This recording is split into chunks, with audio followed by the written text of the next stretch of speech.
Atensyon po sa lahat ng mga senior citizen dito sa Pilipinas. Bago pa man matapos ang Marso, may malaking balita na kailangan ninyong marinig at posibleng ikaw o ang iyong mahal sa buhay ay kasama sa listahan ng mga tatanggap ng 60,000 surprise payment.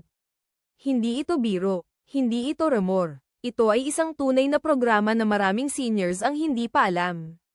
At kung hindi ka manunood hanggang katapusan ng video na ito, baka ma-miss mo ang pagkakataong ito na hindi na mauulit. Isipin mo na lang 6,000 sapat na para sa gamot bayarin pagkain kahit maliit na negosyo para sa iyong pamilya. Pero ang malungkot na katotohanan, maraming eligible seniors ang hindi nakakakuha dahil lang sa hindi nila alam kung paano mag-apply, sino ang kwalipikado at saan pupunta para ma-claim ito. Kaya nandito ako ngayon para ibigay sa inyo ang kumpleto, tama at pinaka-updated na impormasyon tungkol sa surprise payment na ito. Sino ang kasama? Ano ang mga requirements? Kailan at saan ito makukuha? Lahat ng sagot nasa video na ito. Huwag hayaang lumipas ang Marso nang hindi mo alam ang iyong mga karapatan bilang senior citizen. I-like ang video na ito ngayon para makatulong sa ibang seniors na makita rin ang importanteng impormasyon na ito at baka ikaw ang makaligtas sa kanilang buhay. Mga kaibigan, kung nanonood kayo ngayon, ibig sabihin ay sapat ang inyong pagmamahal sa inyong mga mahal sa buhay o baka ikaw mismo ay isang senior citizen na gustong malaman kung totoo ba ang lahat ng narinig mo. At ang sagot ko sa inyo ngayon ay oo, totoo ito. Pero tulad ng lahat ng government benefits dito sa ating bansa, may proseso, may kondisyon at may mga bagay na kailangan mong malaman bago ka pumunta sa kahit saang opisina. Kaya naman huwag kang mawala dahil sa video na ito talagang bibigyan kita ng pinakakumpletong impormasyon na maaari mong gamitin ngayon mismo. Simulan natin sa pinakaimportanteng tanong. Bakit ngayon? Bakit March? Marami sa atin ang nagtaka kung bakit biglang lumabas ang balitang ito. Ang totoo, hindi ito bago. Matagal na itong programa ng gobyerno. Ngayong malapit na ang katapusan ng fiscal period at ng ilang local at national government allocations. Maraming LGU or local government units pati na rin ng ilang national agencies ay nagmamadaling ilabas ang mga benepisyo na matagal nang nakakao para sa mga senior citizen. Ito ang tinatawag na catch-up disbursement at kung hindi ito maikuha ng mga benepisyaryo bago matapos ang buwan, posibleng malaps ang allocation at kailangan pang i-process ulit sa susunod na taon. Kaya ang urgency na ito ay hindi lang marketing. Ito ay katotohanan na nakakaapekto sa inyong bulsa. Ngayon, pag-usapan natin ang pinakamainit na tanong. Sino ba talaga ang kasama sa listahan? Una sa lahat, kailangan mong maging 60 years old pataas para maging eligible sa pangunahing senior citizen benefits. Pero ang 60,000 na ito ay hindi simpleng pamigay lang ng pera. Ito ay kombinasyon ng iba't ibang benepisyo na pinagsama-sama na. Kung lahat ay maa-avail mo ng tama at sa tamang oras, ang kabuuan nito ay maaaring umabot sa 60,000 o higit pa depende sa iyong sitwasyon at sa inyong lugar. Kaya huwag kang magpanik kapag narinig mong hindi pa ako natanggap ang ganoon kalaking halaga. Dahil ang totoo ito ay hindi isang lump sum na ibinibigay sa iisang araw. Ito ay isang pinagsama-samang halaga mula sa iba't ibang programa na dapat mong malaman at i-avail isa-isa. At yan ang gagawin natin ngayon sa video na ito. Tutulungan kita na maunawaan ang bawat isa sa mga programang ito at paano mo makukuha ang bawat piso na nararapat saw. Magsimula tayo sa Social Pension Program para sa indig senior citizens na pinapatakbo ng DSWD or Department of Social Welfare and Development. Ang programang ito ay nagbibigay ng 1,000 bawat buwan sa mga senior citizen na walang permanenteng pinagkukunan ng kita. Walang pensayon mula sa SSS, GSIS o kahit anong ibang ahensya ng gobyerno at walang regular na suporta mula sa pamilya o kamag-anak. Ang 1,000 bawat buwan ay tila maliit lang. Pero kapag pinag-ipon-ipon mo ito sa buong taon, iyon ay 12,000 na. At ang nakakatuwa rito, maraming seniors ang hindi nakakatanggap ng kanilang buwan ng social pension dahil lang sa hindi nila alam na eligible pala sila o hindi sila naka-enroll sa programa.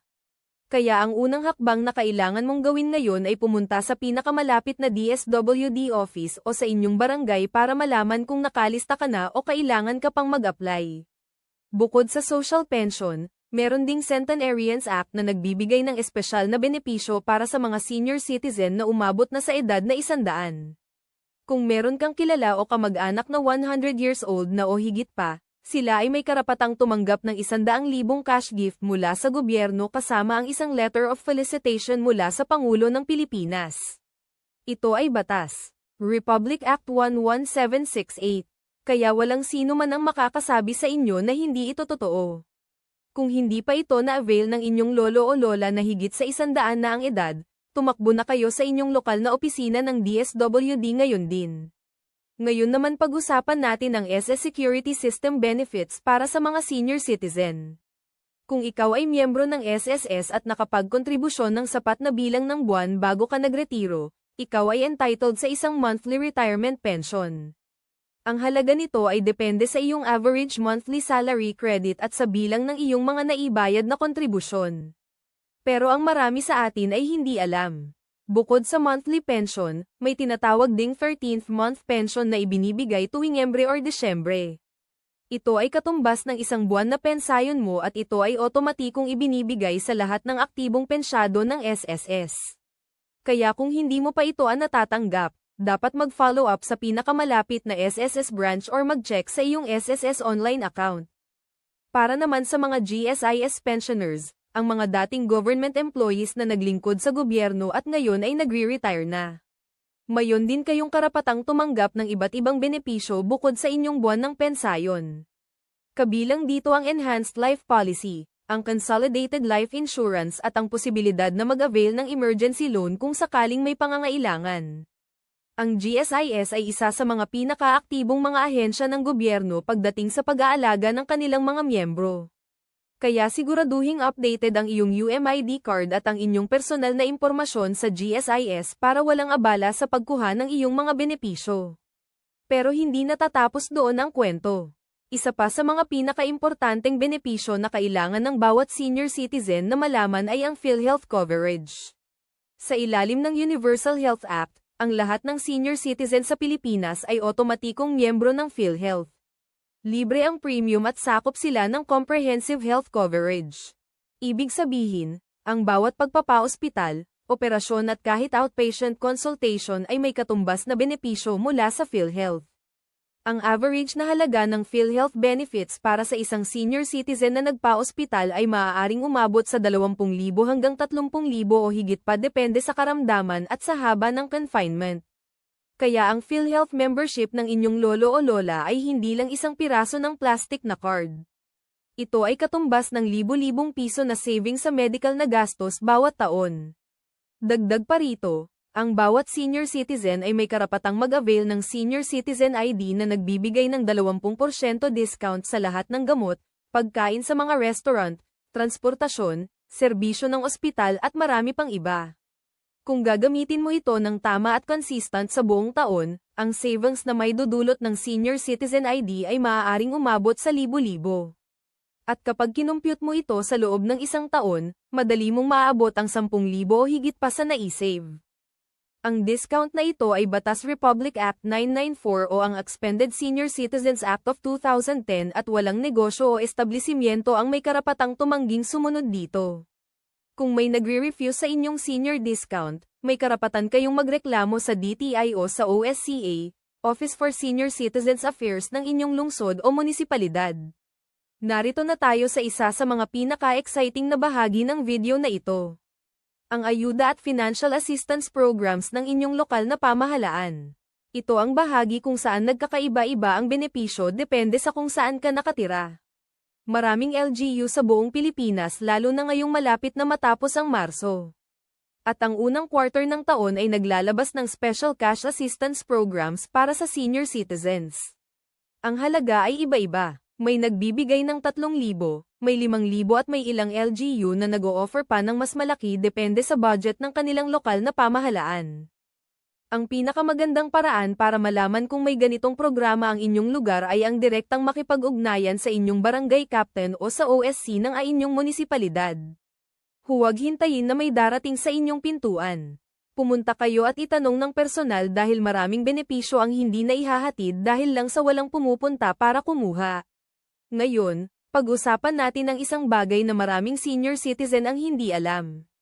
Ang kanilang karapatang mag-avail ng libreng gamot mula sa mga government health centers at hospital. Ang Department of Health ay may programa na tinatawag na Malasakit Center na makikita sa mga pilang government hospitals sa buong bansa. Ang Malasakit Center ay tumutulong sa mga pasyente na ma-access ang lahat ng available na financial assistance mula sa PCO Medical Assistance Program, PhilHealth Benefits, DSWD Assistance at Pagcor Medical Assistance sa iisang lugar lamang. Para sa mga senior citizen na may matinding karamdaman at may mataas na medikal na gastos, ang Malasakit Center ay maaaring makatipid ng 10,000 hanggang 1,000 para sa kanilang pamilya. Kaya kung may pamilyar ka na senior citizen na kasalukuyang nagpapagamot sa isang government hospital, itanong yan kaagad kung mayon silang NSA Malasakit Center at huwag palampasin ang pagkakataong ito. Meron din tayong pag-uusapan tungkol sa PCSO, o Philippine Charity Sweepstakes Office. Maraming senior citizen ang PCO ay nagbibigay ng individual medical assistance para sa mga pasyenteng nangangailangan ng financial help para sa kanilang gamot, operasyon, chemotherapy, dialysis at iba pang mataas gastos na medikal na pamamaraan. Ang proseso ng pag-apply ay medyo simple. Kailangan mong pumunta sa pinakamalapit na PCO branch. Magdala ng iyong medical abstract o doctor's prescription, iyong senior citizen ID at isang valid ID. Ang halaga ng assistance ay depende sa inyong pangangailangan at sa available na pondo. Pero maraming benepisyaro ang nakatanggap ng 5,000 hanggang 20,000 na tulong para sa kanilang gamot at medikal na gastos. Isang mahalagang bagay pa ang gustong sabihin ko sa inyo. Ang kahalagahan ng regular update ng iyong senior citizen ID at ng iyong record sa OSCAR. Maraming seniors ang hindi nakakatanggap ng kanilang mga benepisyo dahil ang kanilang impormasyon sa sistema ay hindi na updated. Kung nagbago ang iyong address, ang iyong civil status o anumang personal na impormasyon, kailangan mong agad na i-update ito sa OSCA ng inyong lugar. Ang isang maling address o isang lumang numero ng telepono ay sapat na para mawala sa inyo ang isang importanteng notification tungkol sa inyong mga benepisyo. Kaya gawin na ito ngayon. Huwag maghintay pa. Ngayon kung ikaw ay nagmamahal sa inyong lolo, lola, magulang o kahit anong senior citizen sa inyong buhay.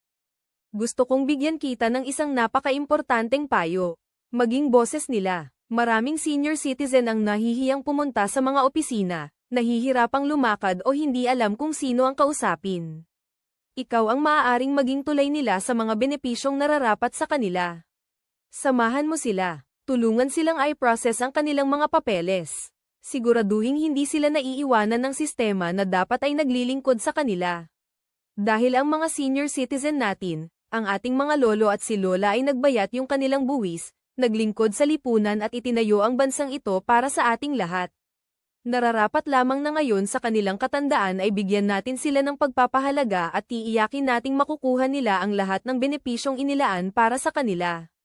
Bago tayo magtapos, gustong i-recap ko ang lahat para mas malinaw. Ang 60,000 nabanggit natin ngayon ay hindi isang direktang bayad na darating sa inyong pintuan bukas ng umaga. Ito ay isang kumpletong halaga ng lahat ng benepisyo na nararapat sa isang senior citizen. Ang social pension, ang PhilHealth benefits, ang LGU assistance, ang PCSO medical aid, ang SSS o GSIS pension bonuses at ang iba pang programa kapag lahat ay na-avail ng tama at sa tamang panahon. Ang pinakamagandang bagay rito, lahat ng ito ay legal. Lahat ay tungkulin ng gobyerno at lahat ay nararapat sa bawat senior citizen sa bansang ito. Hindi mo ito kailangang pagsikapang makuha bilang isang pabor. Ito ay inyong karapatan bilang isang mamamayan ng Pilipinas. Kaya ang tawag ko sa inyo ngayon kumilos na pumunta sa inyong barangay. Makipag-ugnayan sa OSCAR ng inyong lugar. I-verify ang inyong record sa SSS, GSIS o PhilHealth.